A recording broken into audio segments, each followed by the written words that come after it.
இன்னைக்கு ஒரு சமையல் வீடியோ பார்த்துடலாங்களா? நம்ம பால் குழம்பு செய்ய போகிறோங்க. அதுக்கு தேவையான பொருள் பார்த்துட்டிங்கன்னா, உருளைக்கிழங்கு வேக வச்சு மசிச்சு வச்சுருக்கிறேங்க. பெரிய வெங்காயம் குட்டி குட்டியாக கட் பண்ணி வச்சுருக்கிறேன். அது போக பச்சை மிளகாய் கட் பண்ணி வச்சுருக்கிறேங்க. கருவேப்பிலை, 2 பட்டை, 2 ஏலக்காய், தேங்காய் பால் எடுத்து வச்சுருக்கிறேங்க. உப்பு, ஆயிலு, பால் காய்ச்சி ஆற வச்சு வச்சுருக்கிறேங்க. மாட்டுப்பால். வாங்க ஃப்ரெண்ட்ஸ், இப்போ வீடியோக்குள்ளே போகலாம். ஹாய் ஃப்ரெண்ட்ஸ், ஆரம்பிக்கலாங்களா? வடக்கிட்டே வச்சுக்குவோம். அதுக்கு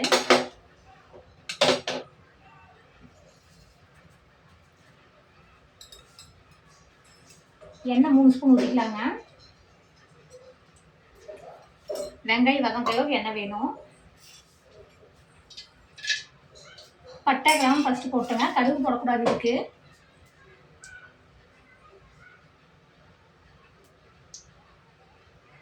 காஞ்சிடுச்சு. வெங்காயத்தை போடுறேன்.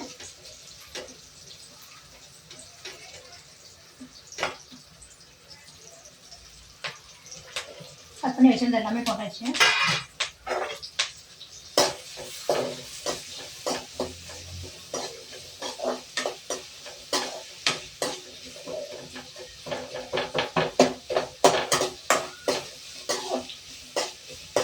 செம்ம வெயிலுங்க, பயங்கர வெயில்.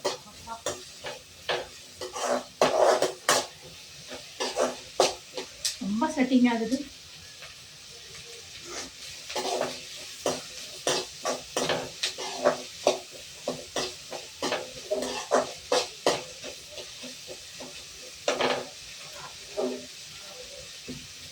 இதுக்கு பச்சை மிளகாய் மட்டும்தாங்க யூஸ் பண்ணோம். வரமிளகாயும் மிளகாத்தூள் எதுவுமே போடக்கூடாது. இது பால் குழம்பு அப்படிங்கிறனால வெள்ளை கலராக தான் வரும்.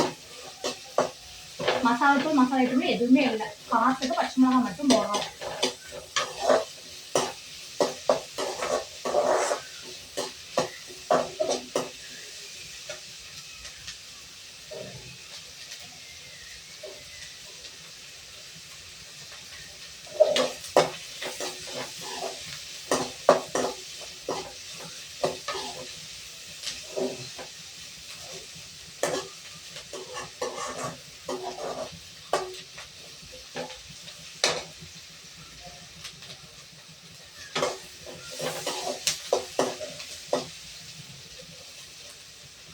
கலங்கிடுச்சுங்க. இப்போ உருளைக்கிழங்கு போட்டுடலாம்.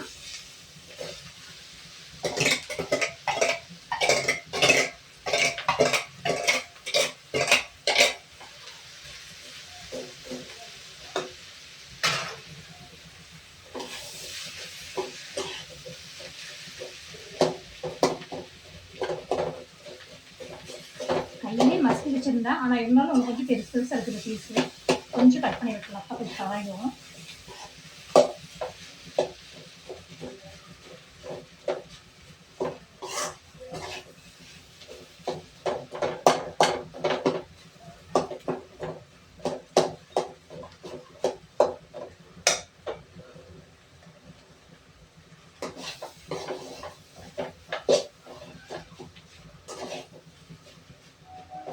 லைட்டாக வதங்க போதும் ஃப்ரெண்ட்ஸ்.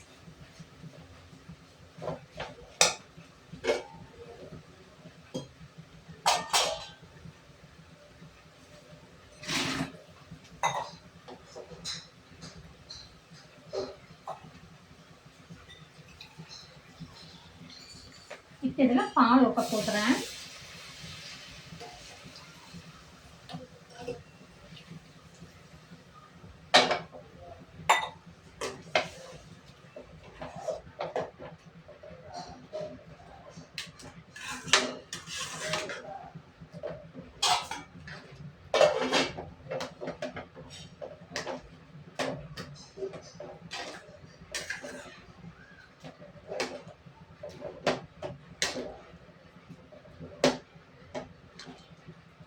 ரொம்ப கொதிக்க வைக்கக்கூடாது. ஏற்கனவே நம்ம காய்ச்சி வச்சுருக்குறோம்.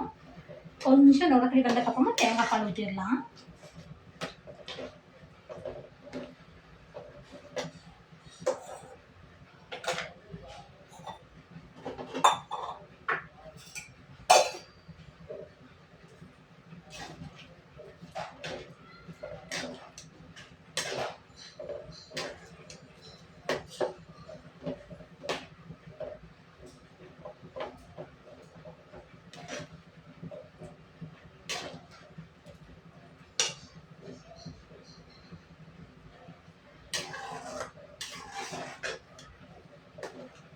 நல்லா திக்காயிடுச்சு.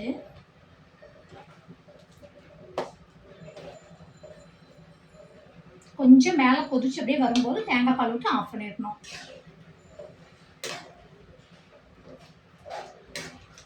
சித்திரை மாதம் விரந்ததுலேருந்து வெயில் பயங்கரமாக அடிக்குதுங்க. வெயில் சமாளிக்கவே முடியல, அடுப்படை நிற்கவே முடியல.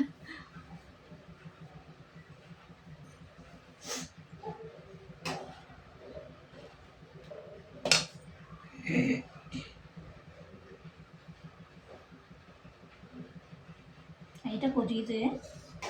இப்போ தேங்காய் பால் ஊற்றி கொஞ்ச நேரம் சூடு பண்ணி ஆஃப் பண்ணிடலாம்.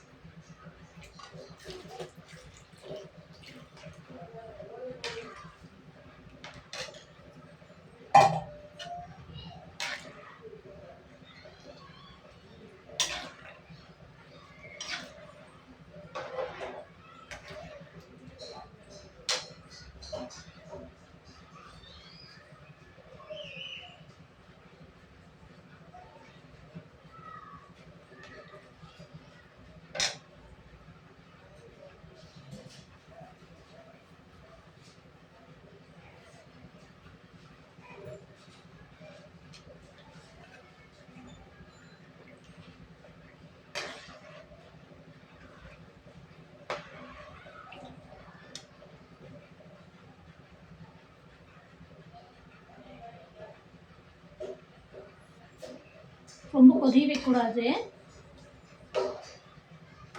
கொஞ்சம் ஓரளவுக்கு அப்படியே இதுவும் கலந்து கொஞ்சம் சூடாக இருந்தால் அப்படியே ஆஃப் பண்ணிடலாம்.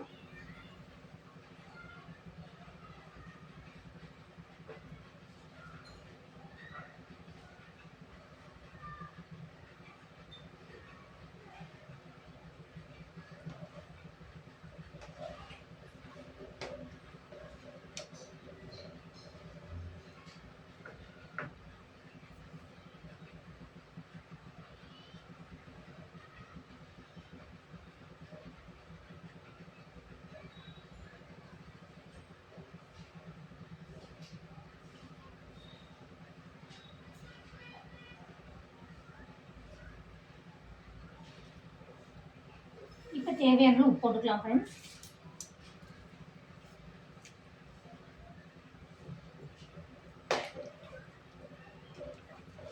பாருங்க, பால் குழம்பு சூப்பராக ஆயிடுச்சு. இது இட்லி தோசைக்கு சூப்பராக இருக்குங்க. இதுக்கு வெங்காய சட்னி நல்லா காம்பினேஷனாக இருக்கும் இந்த குழம்புக்கு.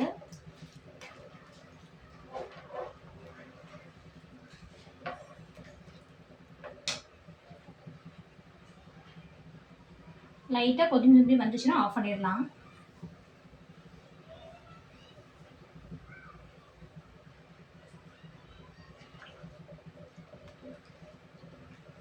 அவ்வளோதான் ஃப்ரெண்ட், ஸ்டவ் ஆஃப் பண்ணிடலாம். அது சூப்பரான ஒரு குழம்பு ரெடி ஆயிடுச்சு, பால் குழம்பு. இது இட்லி தோசைக்கு சூப்பராக இருக்கும், நல்லா சாப்பிட்லாம். பாய் ஃப்ரெண்ட்ஸ், நெக்ஸ்ட் இன்னொரு வீடியோவில் பார்க்கலாம். பாய்.